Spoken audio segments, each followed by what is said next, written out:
स्वागत है आप सभी का आपके अपने YouTube चैनल पर। आज की कहानी है प्रदोष व्रत में सुनी जाने वाली कहानी। ये है भूम प्रदोष व्रत की कहानी। तो एक नगर में एक बुढ़िया रहती थी। उसके मंगलिया नाम का एक पुत्र था। वृद्धा को हनुमान जी पर बड़ी श्रद्धा थी। वह प्रत्येक मंगलवार को हनुमान जी का व्रत रखकर यथाविधि उनका भोग लगाती थी। इसके अलावा मंगलवार को एक न तो घर लीपती थी और न ही मिट्टी खोदती थी। इसी प्रकार से व्रत रखते हुए जब उसे काफी दिन बीत गए तो हनुमान जी ने सोचा कि चलो आज इस बुढ़िया की श्रद्धा की परीक्षा लेते हैं। वे साधु का वेश बनाकर उनके द्वार पर जा पहुंचे और पुकारा, है कोई हनुमान का भक्त जो हमारी इच्छा पूरी कर सके।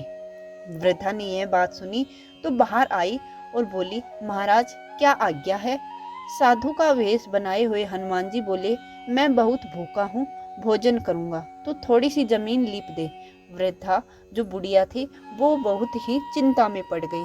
अंत में हाथ जोड़कर प्रार्थना की कि हे महाराज, लीपने और मिट्टी खोदने के अतिरिक्त जो काम आप कहें वह मैं करने को तैयार हूँ।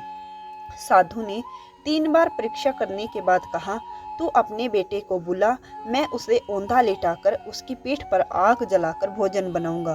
बुढ़िया ने सुना तो उसके पैरों के तले जमीन खिसक गई, मगर वह वचन हार चुके थे। उसने मंगलिया को पुकारा और कहा, साधु महाराज के हवाले हो जा।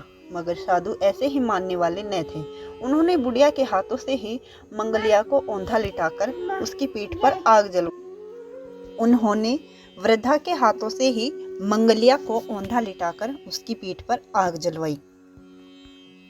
आग जलाकर दुखी मन से बुढ़िया अपने घर के अंदर जा घुसी। साधु जब भोजन को बुलाकर कहा कि वह मंगलिया को पुकारे ताकि वह भी आकर भोग लगा ले।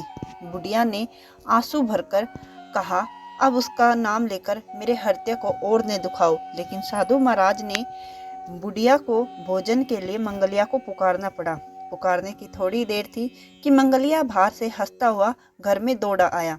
मंगलिया को जीता जागता देखकर बुढ़िया को सुखद आश्चर्य हुआ। वह साधु महाराज के चरणों में गिर पड़ी।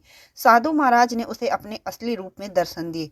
हनुमान जी को अपने आंगन में देखकर बुढ़िया को लगा कि उसका जीवन सफल हो गया है।